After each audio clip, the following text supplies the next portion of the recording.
Well, I think I will sit down, but I'll stand up to say hello, welcome everybody. Kia ora koutou, ko Steven toku ingoa no o Tatahi ao.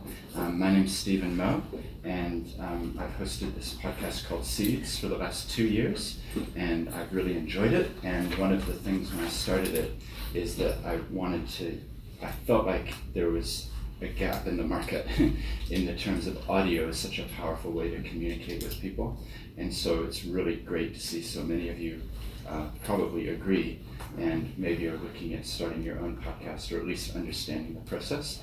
So basically I think I will sit down. My main aim today is really just to download everything that I've learned in the last 2.5 years, because I was probably like you or most of you 2.5 years ago not really knowing what I needed to know. And so I want it to be interactive, so I think just stop me as we're going through and ask me questions if something isn't clear. And then hopefully at the end of this 45 minutes or so, you'll be able to walk out the door going, okay, I get what I need to do if I want to do this. Yeah, so does that sound okay? Yeah. So basically, I always find it's helpful to explain a little bit about me. And many people said I should do my own episode on the podcast to tell my story. But basically, because of my accent, people make lots of assumptions. And one of the assumptions is that I've just arrived in New Zealand. But actually, we came to New Zealand in 1983. So I've actually lived here basically my whole life. My parents are from the States, and we moved here when I was young. We actually moved to Oamaru, of all places, as you do, and my dad was a marine biologist raising salmon, so he was a very specialized career, and that's what brought us to New Zealand originally. And then we moved to Christchurch in 1989, so I went to high school here in Christchurch. I went to Canterbury University, and then I moved to Wellington, and I worked in a law firm in Wellington for 3 years. Met my wife, who's from England, so we moved to London, and we were in London for 3 years. And then I speak Japanese, so they sent me to Tokyo for 4 years. And after Tokyo, I wanted to come back to New Zealand, but there was no office in New Zealand for that law firm, so we moved to Sydney for 4 years. And then after 4 years in Sydney, I've got 4 young kids, and they came home singing this wonderful song, which was the Australian national anthem. And it was like, oh, this is interesting. It's a good song, but there's definitely an identity forming. So is this where we want our kids to grow up? So about 3 years ago, we decided, no, we want to move back to Christchurch, back to New Zealand, and establish ourselves and give our kids some roots, and that this would be where they grow up. So that was it. And then just briefly, I guess on the podcast side of things is, as a lawyer, I kept meeting people who were starting charities or not-for-profits or businesses, doing really amazing things in our community, and they often had no platform to tell their story. Because if you open the news media, it's usually negative. And so I thought, wouldn't it be great if there was a way that I could help give a platform to people to tell their stories? And so that was really the spark or the motivation for thinking what would be the way. And originally I thought, videos, really, that's got to be it. So I started doing a couple videos, just like 5-minute sort of, what's your name, what are you doing, and then putting those up. But I felt like it was just like a superficial scratching, and it wasn't getting deeper with people. And so I thought, what's another way I could tell stories? And so audio and podcasts kind of came to my attention. And I thought, actually, I'm driving a lot. I live in Rolleston, I'm listening to podcasts myself. How hard would it be to set up my own podcast and start telling people about it and see what happens? So I started in September 2017 at the time of the Social Enterprise World Forum, because I do a lot with social enterprises as well. And I'll talk about this a little bit, but that was the origin of it, but it's kind of morphed over time a little bit. So now I've just recently stopped saying a show where we talk with social enterprises, and I'm now saying a show where we talk with inspiring people. It's kind of a subtle shift, but I realized I was pigeonholing a little bit too much with the show. So it'll be hopefully this will be helpful for you. You start one place, but then be open to pivoting and changing. Yeah, so since I started, I've chosen to do a weekly podcast. So that's every Tuesday morning I put out a new episode, and they go for an hour or so. Some of them have been an hour and a half. Some of them have been 10 minutes. It just depends on the guest and, you know, how much we're enjoying the conversation. But that's, you know, you have to have a commitment to it. If you're going to do it once a week, hopefully your followers are going to get into a pattern of, okay, there's a new thing on a Tuesday morning, and I'll talk about all the detail of this as well. But that's one thing, it is a commitment. If you want to do it, have a regular time schedule of, I'm a once a month podcast, or every 2 weeks, or, you know, rather than sort of random, because I've seen some people start them and then it's like 3 months goes by and there's nothing, and then there's 5 and then there's nothing. And, so having some sort of a schedule, I think, is quite good. But now, I have put out 130 episodes. So if you do the maths, in 2 years, it should be 104 if it was once a week. So I've done about 20 something extras, which have been like bonus episodes, because I keep having extra content that I want to get out. So some weeks I'll just put out an extra, like I was at a conference and I'll just record on the recorder, get everybody's consent, and then that can be an episode for the podcast. So the latest one, episode 130, is actually a 5-hour episode, and it's the Canterbury University Impact Summit 2019. And so I talked with them, brought my recorder, plugged it into their sound system so the quality is really high, and just recorded the entire day. And then I edited it down a little bit. And so now there's a 5-hour episode. And I made sure in the index I said where people were talking, so that you can skip to 3 hours and 52, or 2 hours and 17. And then for me, this is an interesting point, but what does success mean for you? So when you're starting out, you have to start thinking, like, what will a successful podcast mean? Like, am I going to measure it in how many listens there are? Am I going to measure it in how many people give me feedback? Am I going to measure it? Is it part of a business strategy? Do I want to get sales from this? What's your why? Why are you setting this up? So for me, now I've just hit 43,000 listens across all of the episodes. So if you average that out, it's like 400 or 500 or something per episode. But when I started, it was like 5 listens, 10 listens, like nobody knew about it. So you just have to be realistic that it's like an exponential curve. So the last 20,000 listens have come in the last 6 months. You know what I mean? Like it's built. Yeah. Do you have a question? Yeah. Is there a listen, somebody who's clicked to start a listen, or somebody who's listened to the whole recording? It's someone who's clicked to listen. To start. Yeah. To start to listen. Yeah. So there's ways that you can tell. Apple Podcasts can tell you how far the average person listened, so you can get that sort of data. But to be honest, I'm too busy and I don't really analyze it.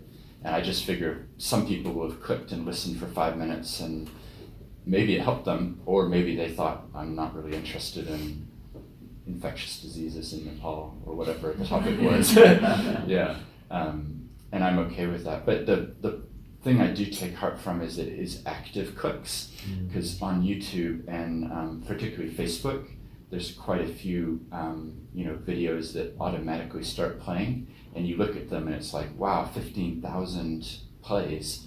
But I wonder if it's actually interested plays, or if it's just sort of you're scrolling through and it goes. So I take heart from the fact that the people who are listening have actually chosen to click, and they're actually listening. And then I'm starting to get more feedback from people, where people will write and say, actually, this episode really helped me. And so that's really encouraging.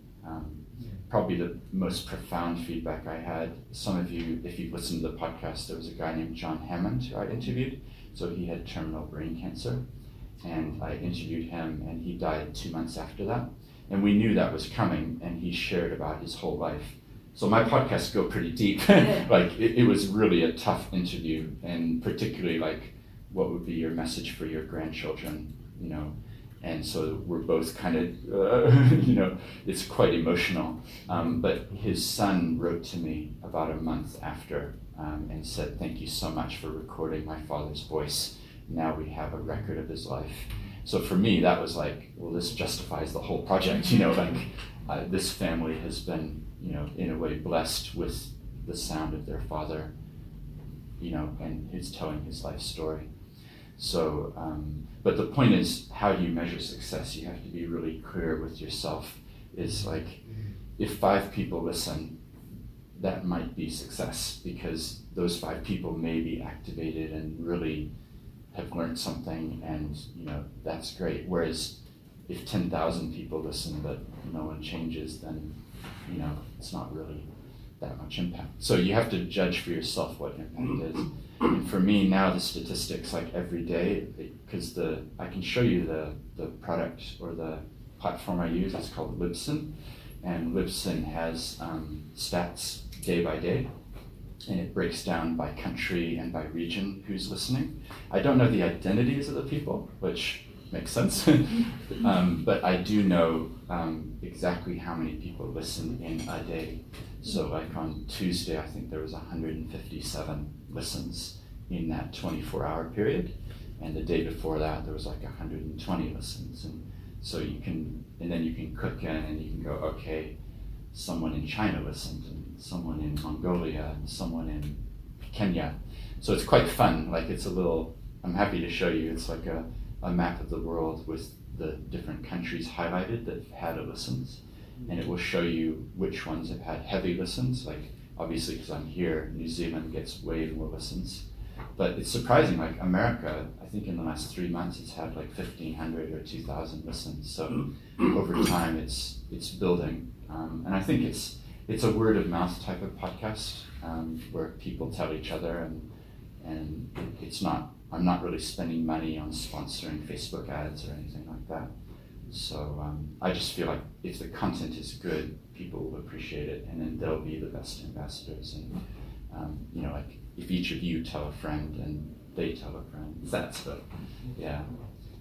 So that was sort of how I got into it. Yeah. What's your why? Why? What's my why? It's about telling good stories. Right. So I've just started a website called theseeds.nz, and that's what I put at the top. I've got young kids, and I want them to grow up in a world where we're celebrating the good stuff. And I feel like if I can help tell some of these good stories, and if some of you can listen to that and get inspired for your own journey, like from people that you've never met, like I think of Amy Marsden in Aranui. So I interviewed her about her initiative called Te Mapua, which is this amazing thing where she takes children from their really difficult circumstances, takes them on a camp for a week, and feeds into them, "You're special, you have potential," all these messages that they maybe have never heard. And the transformation, she described it, like the flower opens up as they get this input. So if you can listen to her story and then think in your own context about, environmental cause or children or old people or whatever it is, like we can all learn from each other. So these stories are a way to get messages out that are positive. And like I say, they go for an hour. And my format at the beginning, I'd advise having some questions that you ask, but as you do it more, you'll get better and better at just off the cuff asking the questions. So in my own mind, because I know that I'm aiming for an hour, I find people, if it's more than an hour, they're psychologically, it's like that's too long to listen to. But if it's 59 minutes, it's like, oh, I'll do it. So it's a shame, really, because some of the best episodes are the hour and 20 minutes. And the best parts are the last 10 minutes when we're actually getting into the real stuff, But I always try to start the episodes with asking the guests for some personal stories or some memories of their childhood. So the first half of the show, it's about their story, where they're from. The second half is about what they're doing now and what they've learned on their journey. So that's, in my mind, that's how I'm splitting up my time, is it's kind of where are you from, what do you do?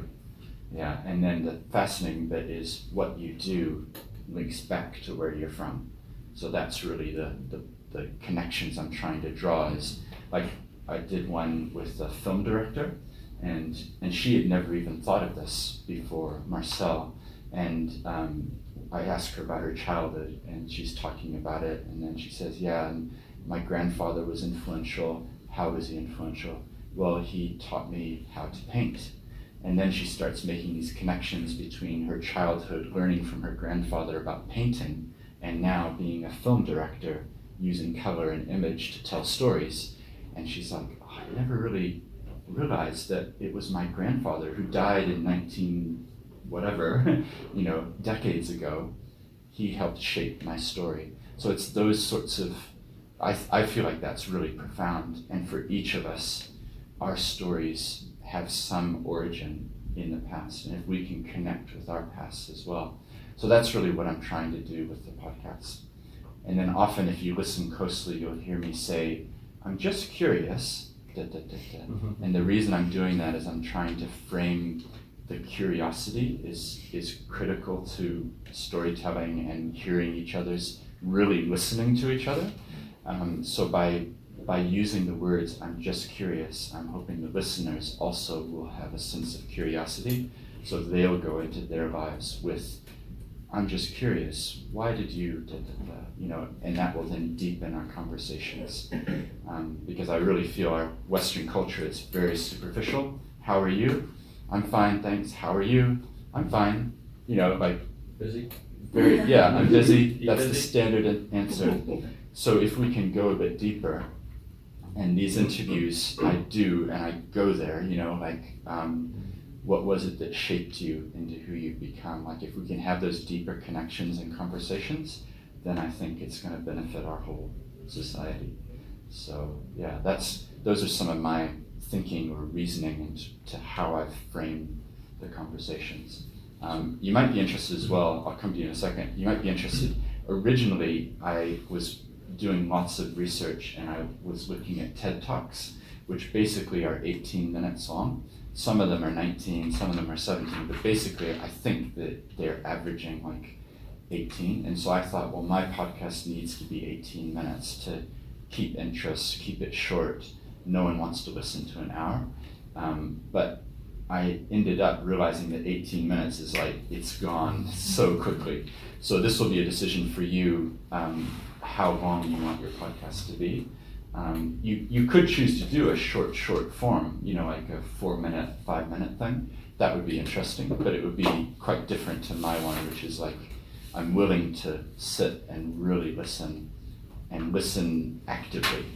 Because so often in our lives, we don't have people who are actually listening to what we're saying. So I'm trying to listen and really ask the deep next question. Yeah, did you have a question? Yeah, we're just curious, do you find that there's more tolerance for like longer time frame with an audio as opposed to video? Because right now, as you're saying, that most of the videos right now are, after 3 minutes, everybody just like faces off. I think so. Yeah, I think there is a tolerance for audio, and as well, I think I've said this on the podcast before, so if you've heard me say it, but audio goes back to the most primitive origins of human existence. Like literally, we take it for granted that we can all read and write, and that's how we communicate, is we'll write an email, we'll write a paper.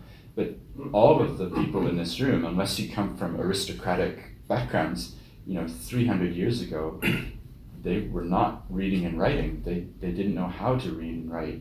So it was very much oral tradition, oral storytelling. So I think in a way, podcasts and audio is taking us back in time to something that's more, underlying. It conveys things that you can't get from the written word. And also like the subtleties of an accent and the way people talk and what they emphasize. And I find that's really fascinating. Just a question. Yeah.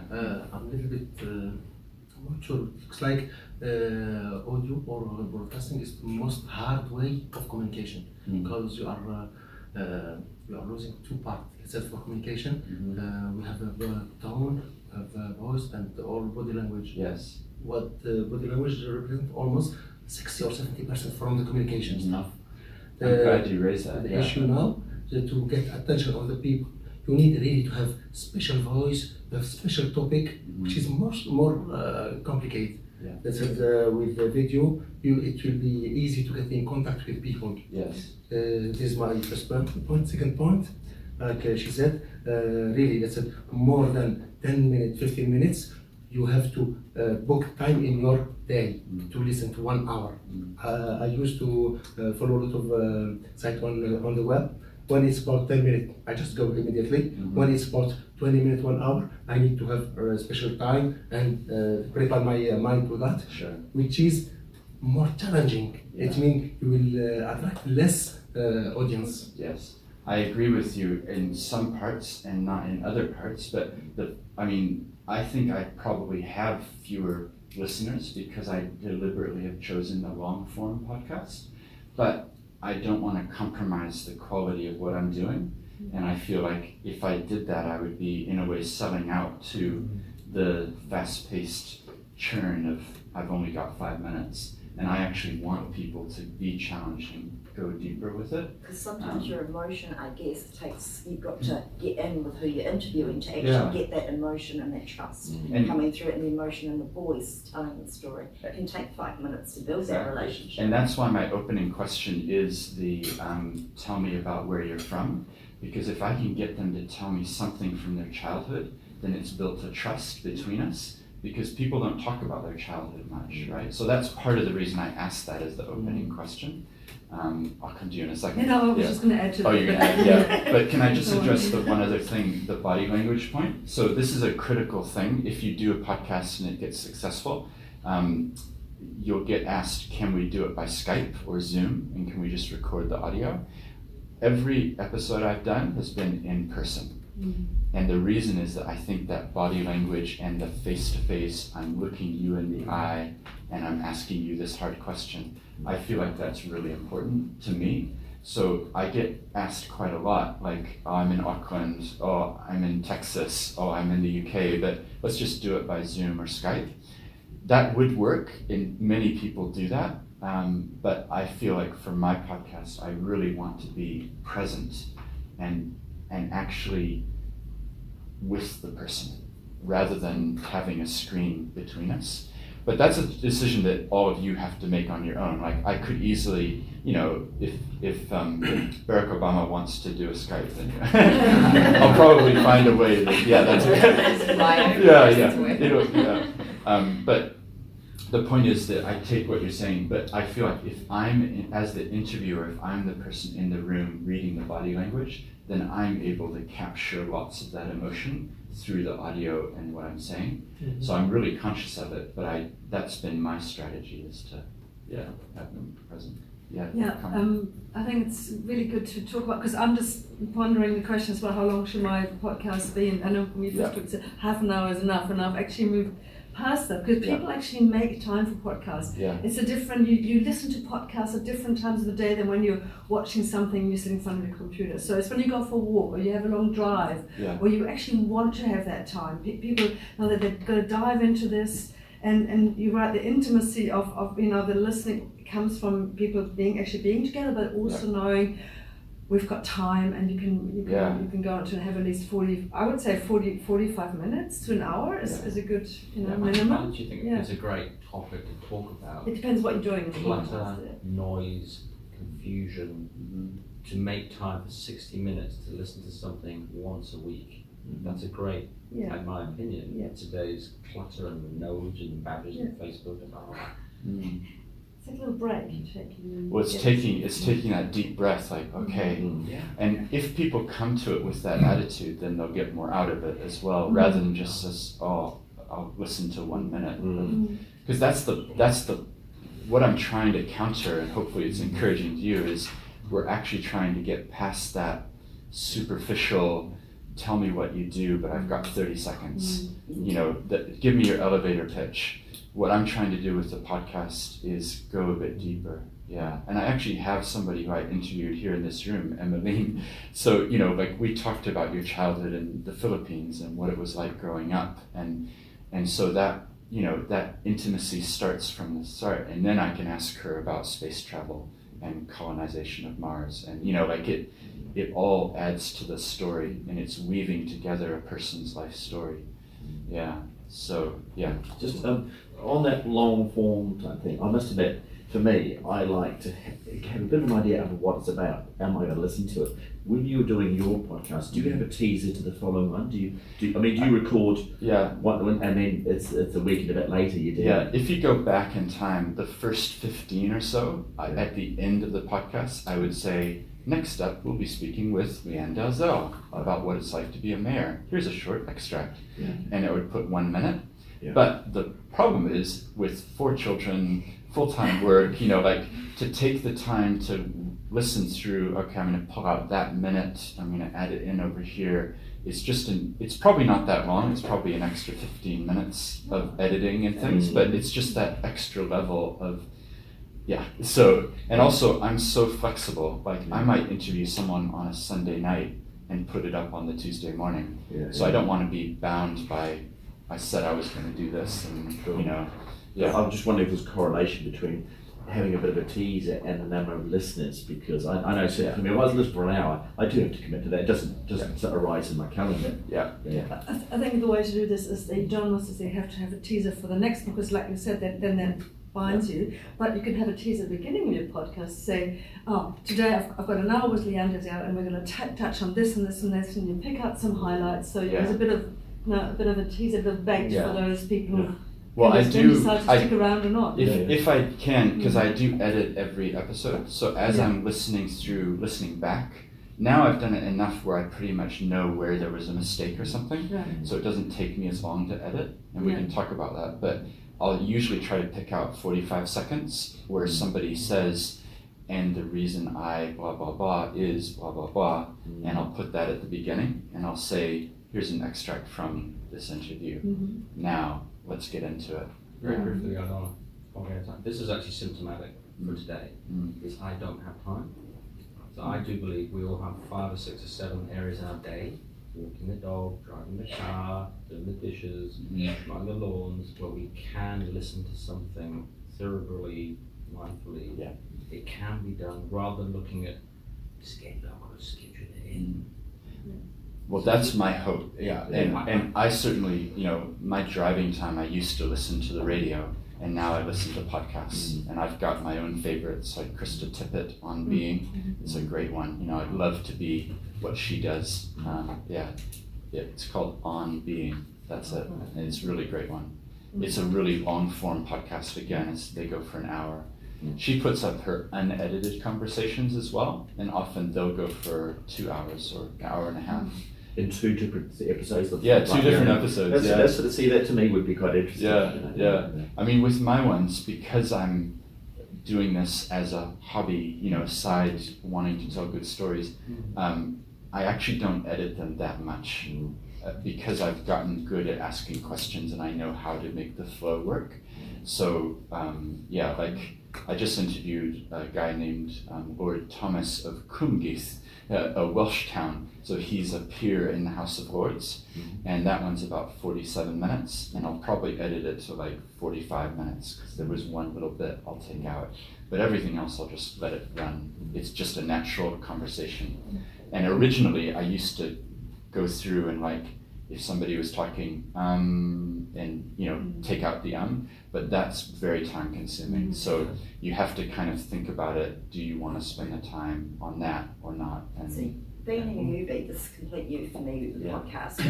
How much time for you to get an hour podcast are you having to put on with your editing and everything else and preparation? How much time are you assigning a week to do that to get you 1 hour? Yeah, well these days, so first of all, you have to find the person. You have to set up the time to meet. You have to book a room, or it's important that it's quiet. And then you have to actually do the interview. So all that adds up pretty quickly. So I try to just build it into my schedule now. And I find that Friday afternoons are quite a good time for me. For some reason, it's not as busy for me. People are a bit more relaxed, like it's heading into the weekend. So now what I do is I try to say to someone, I'll talk to you from 3 till 4, and then I'll have another one from 4 till 5. And I get 2 done at once, because I've got the gear here, just set it up in the room, and then it's more efficient. And then if I've got an hour-long interview, I use a program called Audacity, and Audacity is just a free program that you can use to edit, so you can adjust the levels of the volume, and you can make it louder or quieter or whatever, and then it's really good at, you can kind of zoom into it and cut out little bits that you don't want. So yeah, it depends on the person, but like that Word Thomas, it'll probably take 25 minutes or half an hour for me to edit it. So I've got introduction music and a little spiel about welcome to Seeds. So that's just the same audio for all of them. I just copy paste it into each episode. And then I record a little, hey everyone, welcome on to the show. I'm really glad you could join me because today we're speaking with Lord Thomas of Cumgith. Now Lord Thomas is a peer in the House of Lords. Here's an extract from the conversation. Extract. I know you're going to enjoy this conversation, so we're going to get right into it. Just 2 things. If you enjoy it, then consider subscribing, telling a friend, and blah, blah, blah. Now, here's our conversation.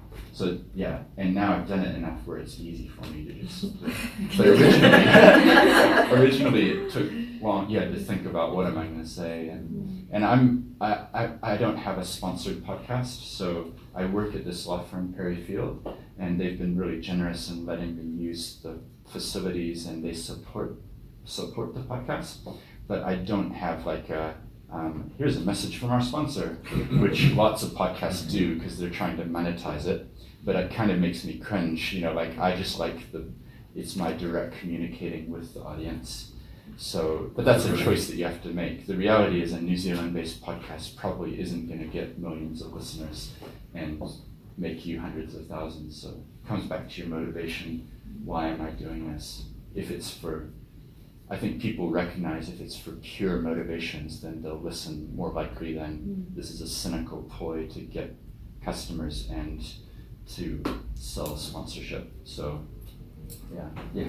I have a question about, the choice of the guests. How are you picking them up? Yeah. Do you have, fixed criteria or It's a great question.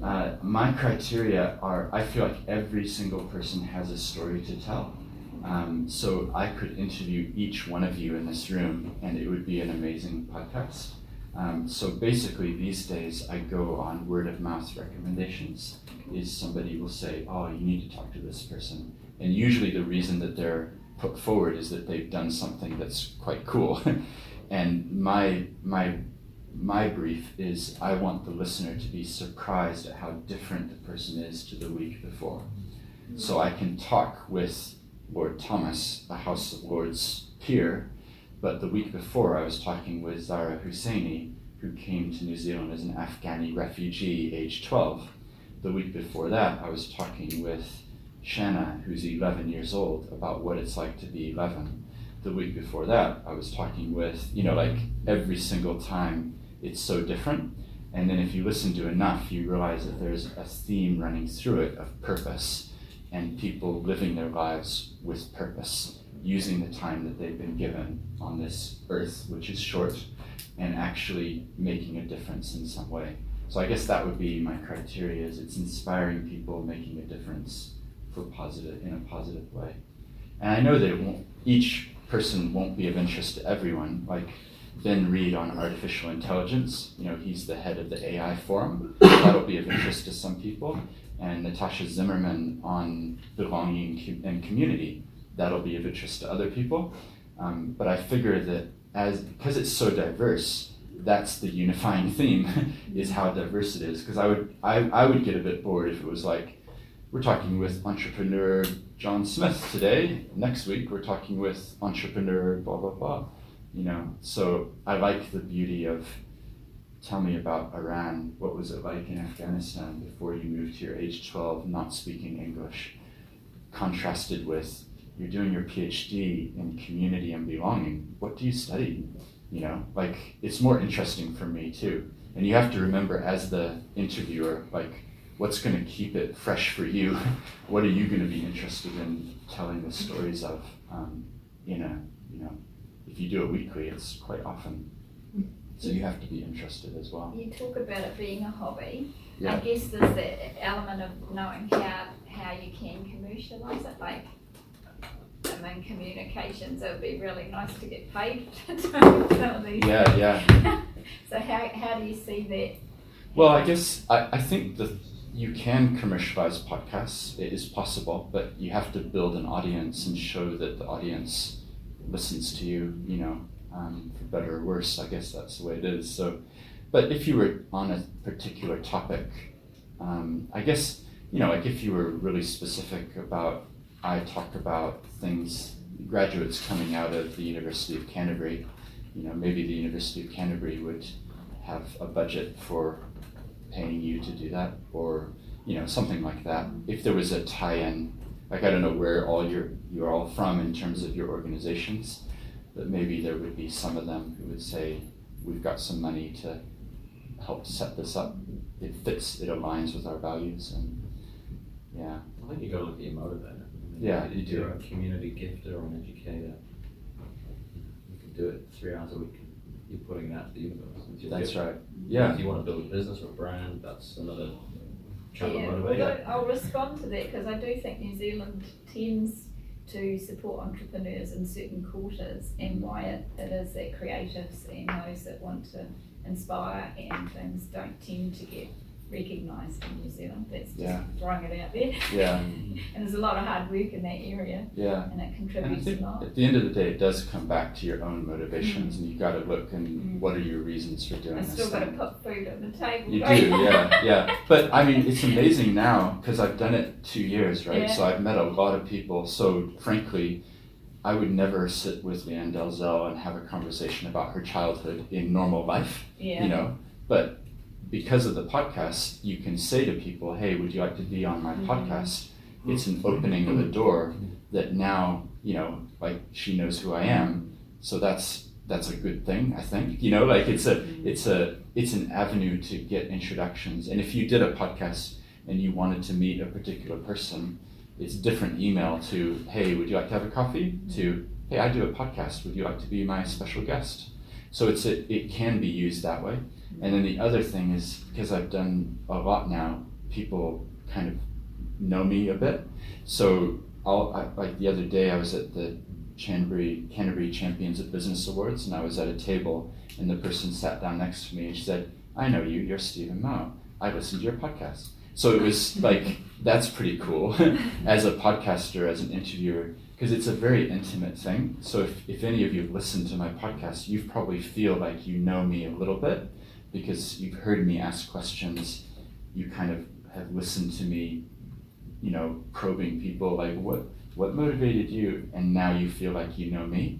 So there is that side of it as well. So if you want to establish your own, brand or personality and things, there's that aspect to it as well. Yeah. And just the equipment, just really quickly, this is the recorder I use. So this is called a Zoom H4n Pro, and I find this is quite a good one. It's got these XLR inputs here. So these are the microphones I use, and these are called Rode microphones. And they've got this cable here, which then plugs in, so one for each. But it also has these speakers here, so if I'm at an event, I can just set it to record using these, and they're high enough quality. Like we're having a panel discussion after this, so I'm just going to record it using these ones. So this cost $400, and these were $300 each. That was the most expensive parts of the equipment. And then I've got these little splitters, so I just put that in there. And then I've got 2 headphones. So one goes that side, one goes the other, so that I can hear the guest and they can hear what they sound like. Because the microphones are they're called dynamic microphones. So if you research it, there's some that pick up the audio of the room, and dynamic just pick up this space. So if I'm talking here, that's the perfect distance, like really close. So whereas over here, it would be really faded. Yeah. So that's the hardware side of things, I guess. And then to take your point before about the video, I've just started doing more videoing of interviews as well. And I got this little camera here. So this is called a Mevo camera, M-E-V-O. and that can live stream to Facebook and things, and it shoots in 4K, so it's really high quality, and that means it can find my face and then record me, and then record the person I'm talking to, records their face, and then does a panning shot. So it looks like there's 3 cameras, but actually there's 1 camera. So that's pretty cool. Yeah. So the camera moves, or how does it work? No, it doesn't move. It's the quality is so high that it picks up the whole room.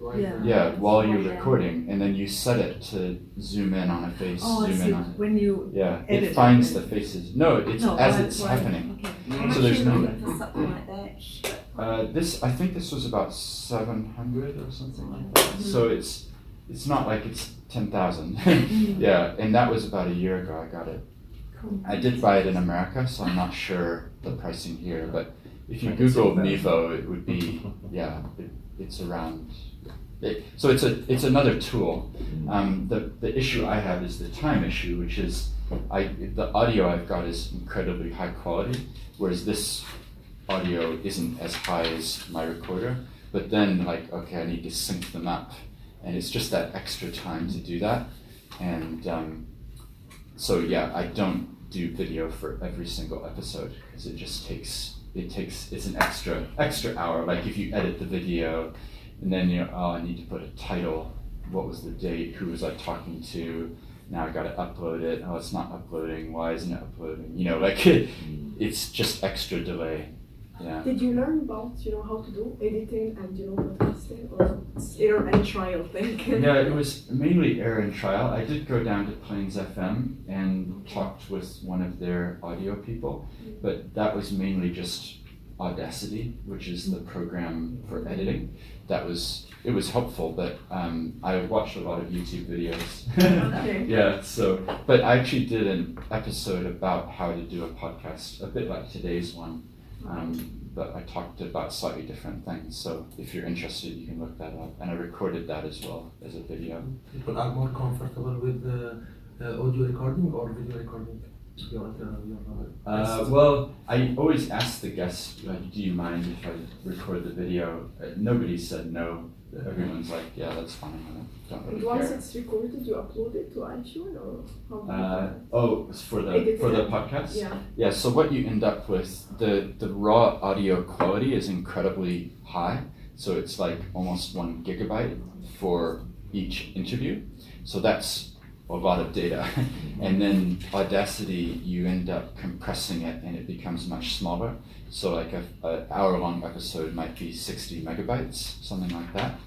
And then what I do is I use a program or a server basically called Libsyn, Libsyn, and that is a podcast hosting platform. And the podcast hosting platform gives you a place in the world for your podcast to live, because it's not the same as just a website.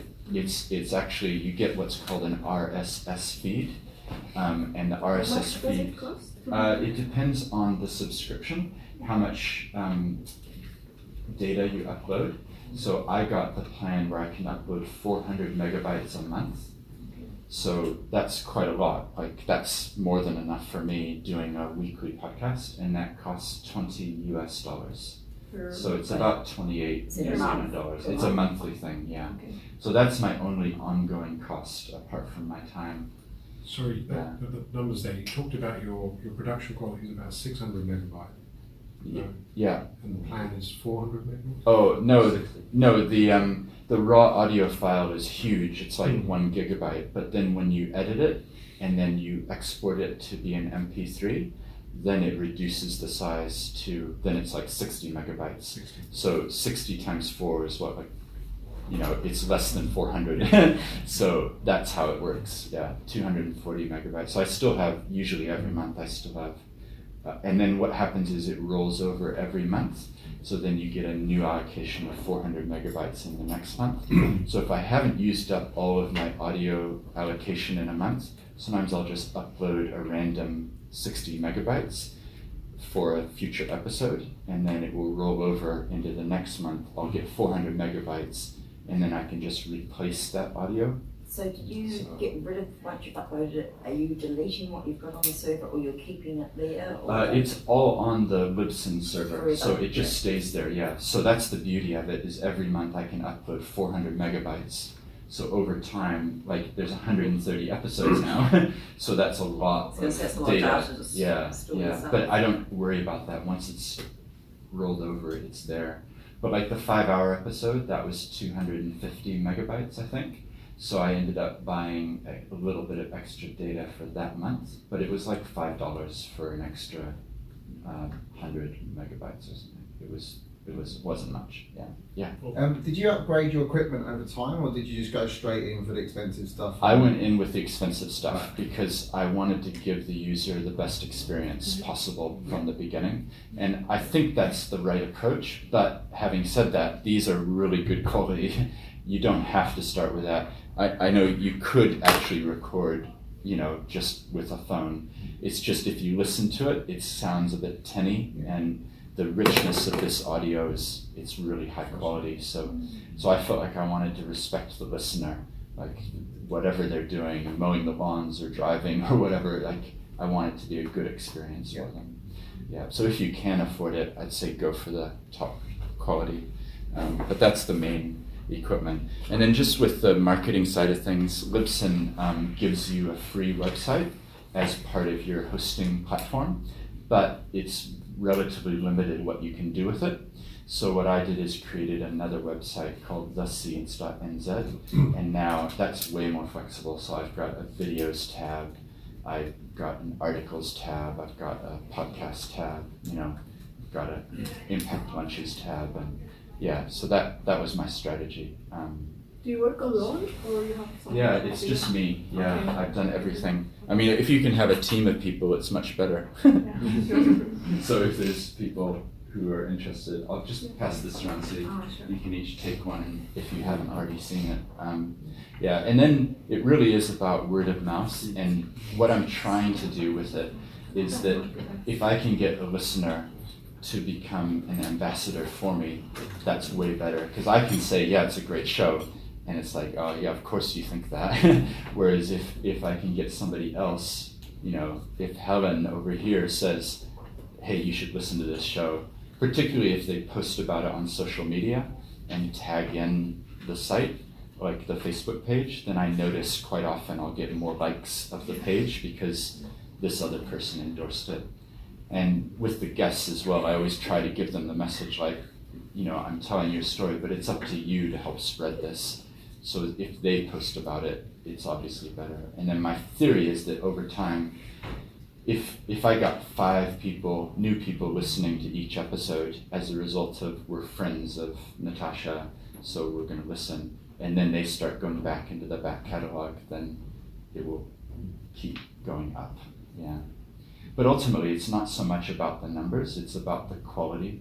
So I'm really happy with it right now. I enjoy doing the interviews. It deepens conversations and relationships that I've got. So I've already won. So you just have to work out your own why. So have you been interviewing yourself? I haven't been yet. Lots of people have suggested that. Yeah. I think I will at some point, but I also like to just kind of be the one who's doing the interviews. And yeah. Do you have a strategy, like where you will be, what you will be doing with the Well, podcast within, 5-10 years? Yeah, well, see, my aim for it actually is just to keep doing it, because I feel like I feel like it's becoming almost like a life's work, right? Like if I could do it for 10 years, if I could do it for 20 years, like how many stories would I have been able to bring up? And then long-term thinking, eventually at some point I want to retire and do other things. If I'm already doing this, then it's going to be a really natural transition into the next stage of life. I guess you could revisit who you've originally podcast in 5 to 10 years for the updates and engaging your people again. Yeah, people often say, aren't you worried about running out of people? But I'm not. 8 million on the planet. Yeah, I mean, like episode number 1 was Michelle Sharp. She was at Kilmarnock, and then I interviewed her again a year later, and so she would be another one I could talk to again. And every time you talk to someone, it's like at the end, oh, we didn't really get to that other bit of your life, and we have to come back. Another day. Yeah, like Michael Mail, we talked about Cookie Time, founding Cookie Time, And then it was like, we didn't even talk about drinkable rivers and all these new initiatives and hemp and all this new stuff you're doing. So, yeah. Do you index your podcast so that like for people who are just learning about it now can potentially find some of the specific topics that they'd be interested in? I that's where I need someone to help me, I think. Yeah, I would love to do that. Actually, it's a great point. So the website has all 130 episodes. So if you scroll through that, you'll see everything. And it's in, I should have mentioned this, it's in Apple Podcasts, Spotify, Castbox, iHeartRadio, like as many platforms as I could get it into. Which is easy, but you just have to fill in forms and stuff. Yeah, I'm just thinking of like, in a certain time, it'd be 1,000. I know. Well, the fun thing has been there's a researcher at University of Canterbury in the business school, and she approached me and said, "What you've done is actually worthy of academic study and research." So she got some funding, and we've got 5 students right now transcribing 70 of the interviews.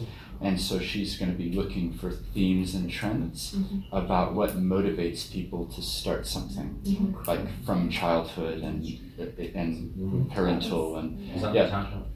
No, it's not Natasha. No, it's Ching Ching B, Qing. Yeah. Yeah, So, along that lines, because we also have we have 2 UC interns, and so in the marketing department, I think that. What you could potentially do could be either a project or an internship for 3 months, just to basically index the entire thing. I agree. Yeah, I mean, there's so much potential there. Like, I wrote an article for Spin-Off magazine on Ollie Hunt, who founded MedSalve. So basically, I just transcribed the interview, and then I copy-pasted bits of it, and then I added some beginning end, and it was this beautiful article that came out. Every single person I've interviewed, including you, that's the potential, but I don't just have time to, it doesn't take that long, but it takes a couple hours to really do that.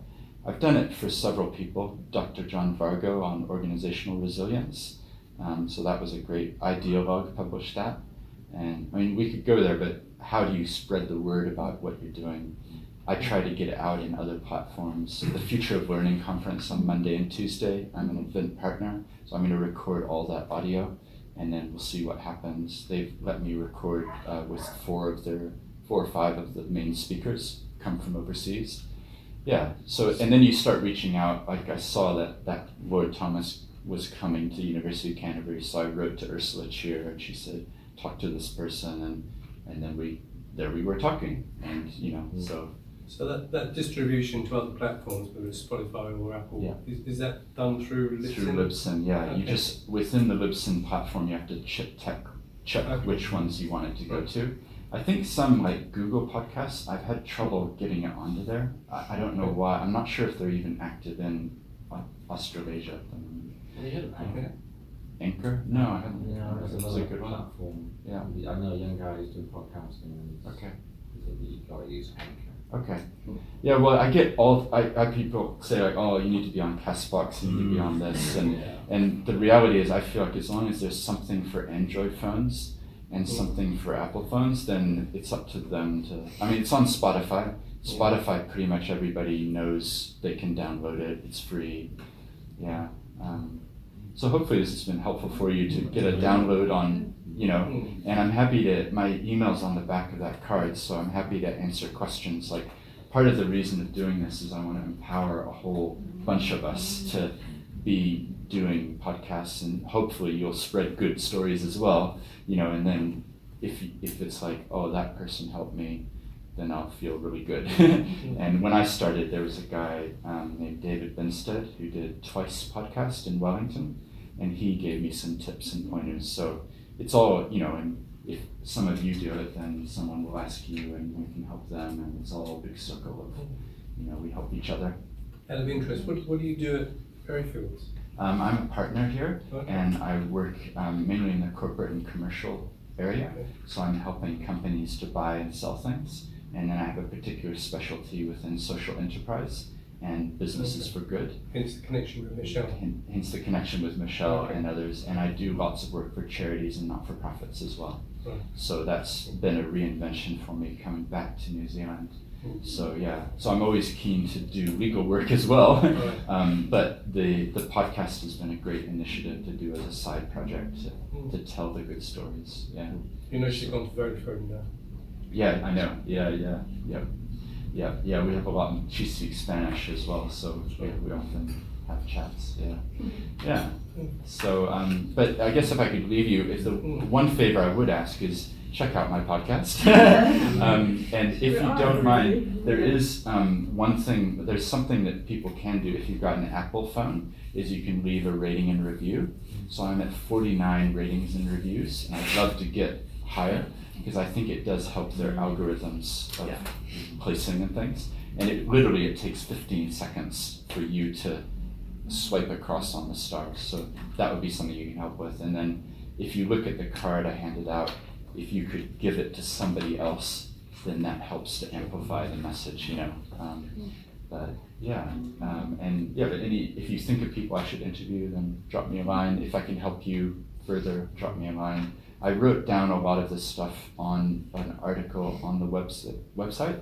So if you go to theseeds.nz, there's an article called How to Create a Podcast. So yeah, thank you very much for coming today. Thank you.